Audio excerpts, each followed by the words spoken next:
So hello 10 standard के students, कैसे हो यार आप सभी लोग। उम्मीद करता हूँ आप सभी लोग अच्छे होंगे और आपकी स्टडीज भी बेहतरीन तरीके से चल रही होगी। तो फ्रेंड्स, जैसा कि आप लोग जानते हैं कि आपके साइंस सब्जेक्ट के लिए हमने मोस्ट इंपॉर्टेंट न्यूमेरिकल सीरीज की शुरुआत कर दी थी, जिसमें फर्स्ट चैप्टर जो ग्रेविटेशन था उसमें न्यूमेरिकल्स एग्जाम में आते हैं। तो उस पर्टिकुलर चैप्टर के हमने 3 वीडियो बनाए, जिसमें 3 वीडियो के अंदर बहुत सारे न्यूमेरिकल्स कराए हम लोग ने। और अभी हम लेकर आए हैं चैप्टर नंबर 4 के न्यूमेरिकल्स। तो चैप्टर नंबर 4 जिसका नाम है इफेक्ट ऑफ इलेक्ट्रिक करंट, इसमें से भी न्यूमेरिकल पूछा जाता है।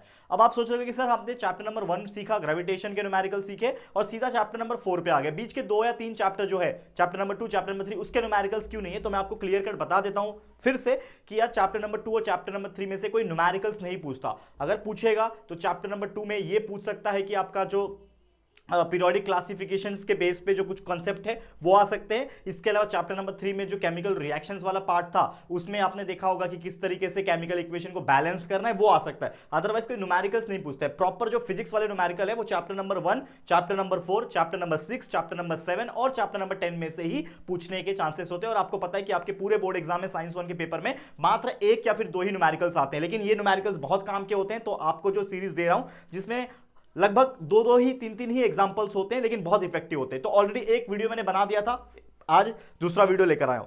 तो पहले लेक्चर में इस चैप्टर के इफेक्ट ऑफ इलेक्ट्रिक करंट के पहले ही चैप्टर के पहले ही लेक्चर में हमने लगभग 2 इंपॉर्टेंट न्यूमेरिकल्स देखा। आज लेक्चर नंबर 2 में और भी 2 इंपॉर्टेंट न्यूमेरिकल्स देखेंगे जो कि टेक्सचुअल भी है और बहुत ज्यादा इंपॉर्टेंट भी है। तो चलो इसको फटाफट से देखते हैं और खत्म करते हैं। लेकिन अगर आपको हमारे साथ हमारे ऐप के ऊपर पढ़ाई करना है, JR ट्यूटोरियल्स के एप्लीकेशन से पढ़ना है और प्रीमियम बैच से पढ़ना है, तो हमारे विश्वास बैच को आप चेकआउट कर सकते हो। आप सीधा ऐप पे जाओ, ऐप पे लॉगिन कर लो हमारे JR ट्यूटोरियल के, और उसमें पेड बैच में जाके विश्वास बैच को एक बार चेक कर सकते हो। बहुत ही डिस्काउंटेड प्राइस चल रहा है, बहुत मजा आएगा, पूरा साल भर का एक्सेस आपको मिलने वाला है। चलिए शुरुआत करते हैं आज के इस वीडियो की। जैसे कि मैंने आपको बताया कि 2 एग्जांपल हमने देखा था, आज तीसरा एग्जांपल और चौथा एग्जांपल आज देखने वाले हैं, जो कि बहुत ज्यादा इंपॉर्टेंट है। Let's get started. तो सबसे पहले बच्चे क्वेश्चन क्या पूछा है कि heat energy is being produce. आपको पता है सबसे पहले हमें लिखना क्या होता है, हमें सबसे पहले गिवन लिखना होता है कोई भी चीज का क्या दिया हुआ है। हमें दिया है कि हीट एनर्जी प्रोड्यूस हो रहा है in resistance in circuit at the rate of 100 what. मतलब ये कहीं ना कहीं क्या दिया है हम लोग को, 100 वॉट जो दिया है ये आपका, जैसे कि आप देख के समझ जाओगे 100 वॉट मतलब ये पावर का वैल्यू दिया है, P is equal to 100 watt आपको दिया हुआ है। हमें बोल रहा है कि the current of 3 ampere is flowing in the circuit, मतलब उस सर्किट में जो करंट है यानी I का जो वैल्यू है वो है 3 एम्पियर, ठीक है। और बोल रहा है कि what will be the value of resistance, मतलब हमें इन शॉर्ट R का value R will be equal to question mark जो है वो यहां पे दिया हुआ है, ठीक है।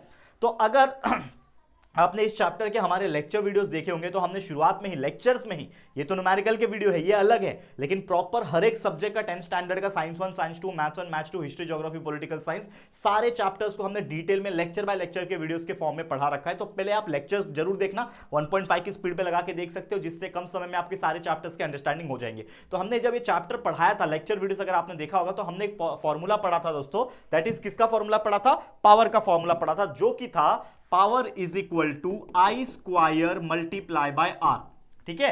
एक और फॉर्मूला होता है P is equal to V square upon R होता है, लेकिन ये तब यूज होगा जब हमें वोल्टेज दिया हो यानी पोटेंशियल डिफरेंस दिया हो। लेकिन यहां पे हमें पोटेंशियल डिफरेंस नहीं दिया, हमें करंट दिया है और यहां पे रेजिस्टेंस फाइंड आउट करने दिया है। तो हम ये वाला फॉर्मूला यूज करेंगे, ये वाला यूज नहीं करेंगे, ठीक है। तो we know that P is equal to, ऐसा लिखो, we know that P is equal to power is equal to I square multiply by R, लेकिन हमें तो R चाहिए ना, तो therefore R will be equal to what, P upon I square हो जाएगा, ठीक है। समझ में आ रहा है, तो बस जो वैल्यूज पता है वो डाल दो।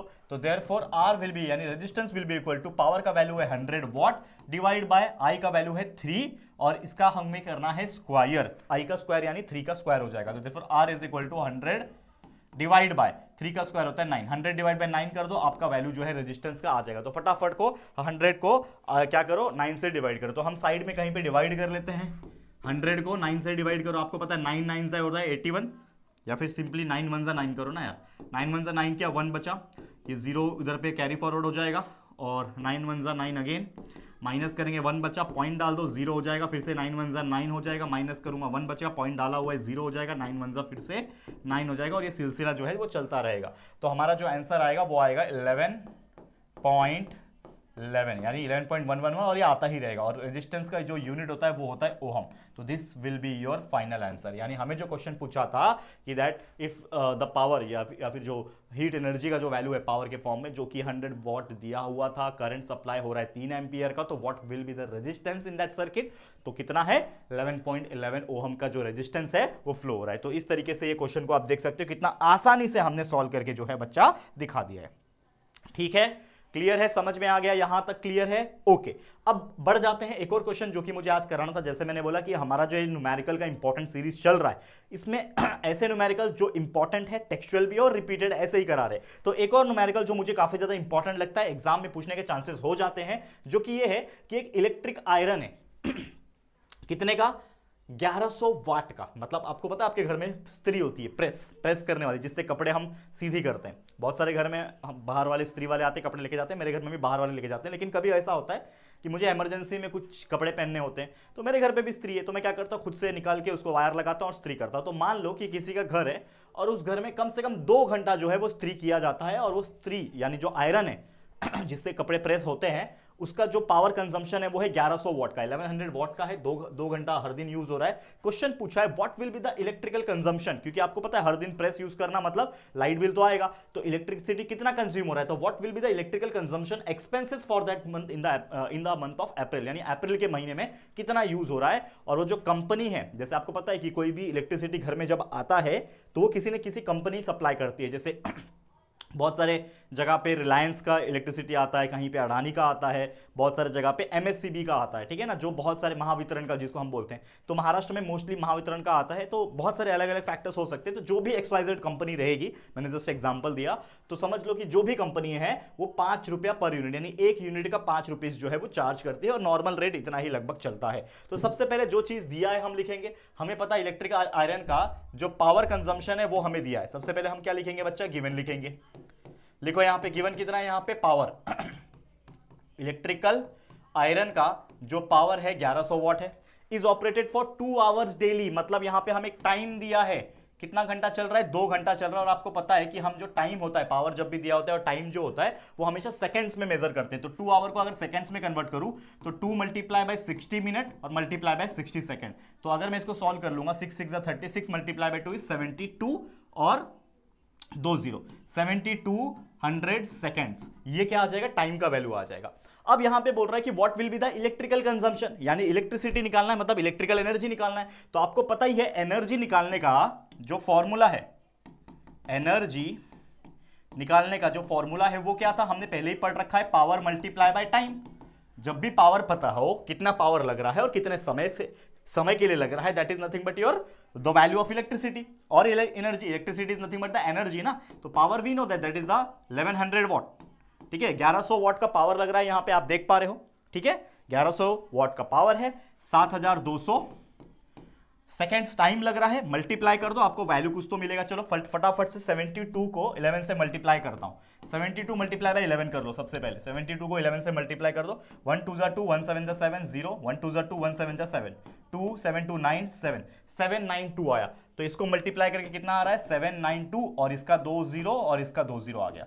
तो ये जो वैल्यू आया, ये किसका वैल्यू आया? एनर्जी का आया। और जैसा कि आप लोग जानते हैं कि एनर्जी का जो यूनिट होता है, हमेशा याद रखना, वो होता है जूल। तो हमें ये जो वैल्यू मिला है एनर्जी का, ठीक है, ये जो वैल्यू मिला है ये क्या है कि कितना टाइम के लिए, मतलब 2 घंटे के लिए जो हमारा 1100 वॉट का जो इलेक्ट्रिक प्रेस चल रहा है, उसका पावर कंजम्पशन एनर्जी फॉर्म में कितना है? वो है 7,92,000, नहीं कितना, 79,20,000 के आसपास, जो भी है, मतलब इतना कैलकुलेशन करके हमारा वैल्यू जो है हमें मिल गया। ठीक है, समझ में आ गया। अब ये मैं मान के चलता हूं कि हमारा जो महीना है वो अप्रैल का महीना है जो हमें दिया हुआ है। तो मेरे को अगर टोटल एनर्जी कंजम्पशन निकालना है, अगर, ठीक है, यहां पे ध्यान देना, अगर मुझे, ध्यान दो, यहां पे बहुत इंपॉर्टेंट चीज अभी मैं बताने जा रहा हूं, इसको थोड़ा सा सरका लेते हैं साइड में। ठीक है यहां पे एक लाइन खींचता हूं। अगर मुझे मान लो निकालना है total energy consumption in the April month, अगर मुझे निकालना है, तो मुझे पता है अप्रैल के महीने में कितने दिन होते हैं बच्चा। ठीक है, मतलब हम टोटल एनर्जी निकाल रहे हैं इन शॉर्ट। तो मुझे पता है अप्रैल के महीने में होते हैं 30 दिन, और एक दिन में कितना एनर्जी आ रहा है? उस प्रेस के चलने की वजह से 2 घंटा, जो एक दिन में 2 घंटा चल रहा है, उस प्रेस की वजह से कितना एनर्जी लग रहा है, इतना। तो 30 दिन में कितना लगेगा, पूरे अप्रैल के महीने में कितना लगेगा, दिस वैल्यू मल्टीप्लाई बाय 30। तो लिख दो 30 मल्टीप्लाई बाय 792000। अब इन दोनों वैल्यू को मल्टीप्लाई करो, 30 को 7920 से हम लोग क्या करेंगे, मल्टीप्लाई करेंगे। तो चलो फटाफट से वैल्यू निकालते हैं। चलो साइड में कहीं पे सॉल्व कर लेता हूं। ये 792 को बस क्या करना है आपको, 30 से या फिर 3 से मल्टीप्लाई कर दो सिंपली। 3 2 6, 3 9 27, 2 कैरी, 3 7 21, 22, 23, तो 2376। तो आपका वैल्यू कितना आया, 2376 आया। फिर 30 के पास एक जीरो था, एक जीरो इसको दे दिया, और इसके पास 4 जीरो, 1 2 3 4 जीरो, और ये वैल्यू जूल में आएगा।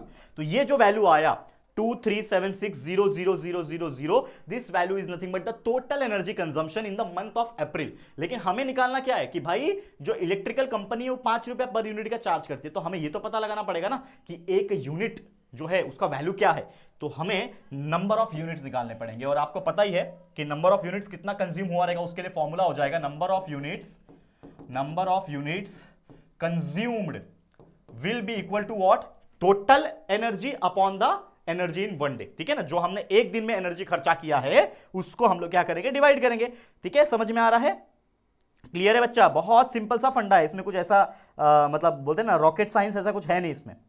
चलो तो हमारे पास है, देखो यहां पे ध्यान से,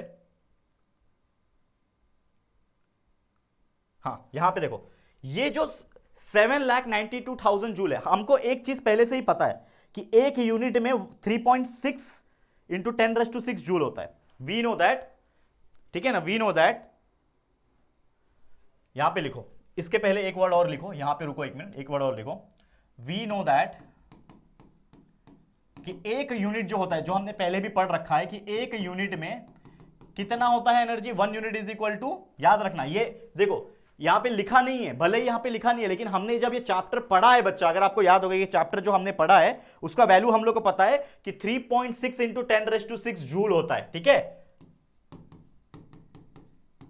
हमेशा याद रखना, ये चीज आपको भूलना नहीं है, हमने ये चैप्टर के पढ़ाते टाइम ही बताया था। एक यूनिट का जो वैल्यू होता है वो होता है 3.6 इंटू 10⁻⁶ जूल। तो हमें अगर नंबर ऑफ यूनिट्स निकालना है, माफ करना, नंबर ऑफ यूनिट्स हमें निकालना है, तो हम अब क्या करेंगे, जो मैं गलती से बोल दिया था कि इसको डिवाइड करना है, इसको नहीं करना है, हमें टोटल एनर्जी को उससे डिवाइड करना है, क्योंकि हमें नंबर ऑफ यूनिट्स चाहिए। तो नंबर ऑफ यूनिट्स कैसे पता चलेगा कि कितने यूनिट उठे, जैसे आपको पता है ना, आपका जो लाइट बिल घर में आता है ना, वो यूनिट के आधार पर आता है।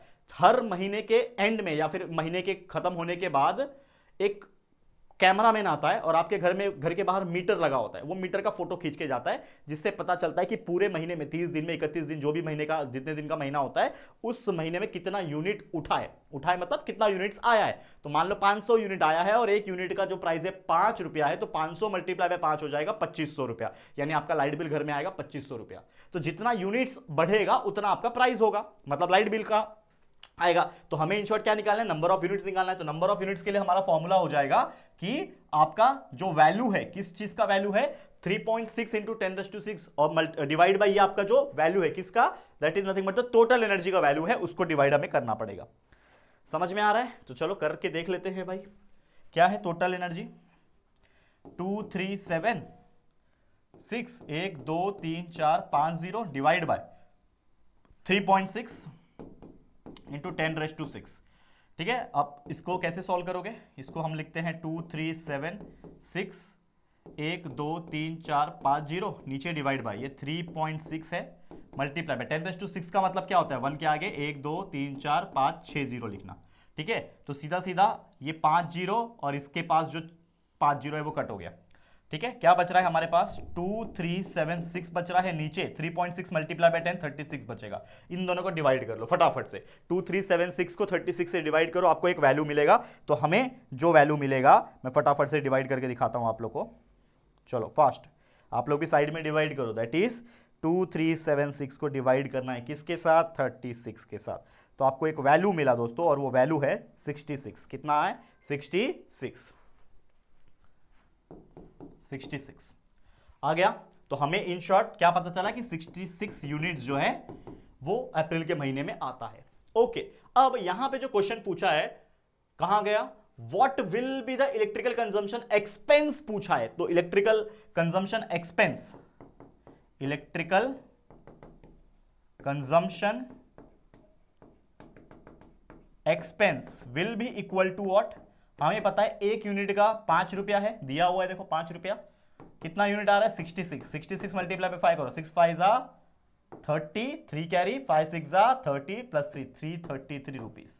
तो आपका जो आंसर आएगा वो आएगा 330 रुपया। मतलब इस आधार पे जो क्वेश्चन हमें पूछा था कि भाई अप्रैल का महीना है, 2 घंटा रोज प्रेस चलता है, तो उसके लिए जो 2 घंटा प्रेस आप चलाते हो उसके वजह से आपका पूरे महीने में कितना बिल आ रहा है, 330 रुपए आ रहा है। अब आप ये सोच रहे हो कि सर 330 रुपए तो बहुत कम लाइट बिल आया। ये लाइट बिल नहीं निकाला हमने, ये निकाला कि वो प्रेस जो 2 घंटा चल रहा है ना, उसके वजह से आपका जो लाइट बिल आएगा उसमें कितना ऐड हो रहा है। तो ये चीज आपको ध्यान में रखना है। तो ऐसे क्वेश्चन काफी ज्यादा इंपॉर्टेंट हो जाते हैं आप लोग को याद रखने के लिए, और उम्मीद करता हूं ऐसे क्वेश्चन आप प्रैक्टिस करोगे तो बहुत ज्यादा ईजी रहेगा आपके लिए। समझ में आ गया है, क्लियर है? तो बस आज के लिए इतना ही। इसी के साथ ये वाला चैप्टर का जो भी इंपॉर्टेंट न्यूमेरिकल्स था कंप्लीट होता है। तो इफेक्ट ऑफ इलेक्ट्रिक करंट के न्यूमेरिकल्स कंप्लीट होते हैं यहां पे। अब इसके आगे के जो भी मैं लेकर आऊंगा इंपॉर्टेंट न्यूमेरिकल सीरीज, वो मैं लेकर आऊंगा चैप्टर नंबर 6 के, जो कि है रिफ्रैक्शन ऑफ लाइट का, उसके बाद लेंसेज के। तो ऐसे और भी लगातार वीडियोस आते रहेंगे हमारे इस न्यूमेरिकल सीरीज में। आप लोग बस हमारे साथ बने रहना, इस सीरीज को सपोर्ट करते रहना, प्यार देते रहना। आज के लिए फिलहाल इतना ही।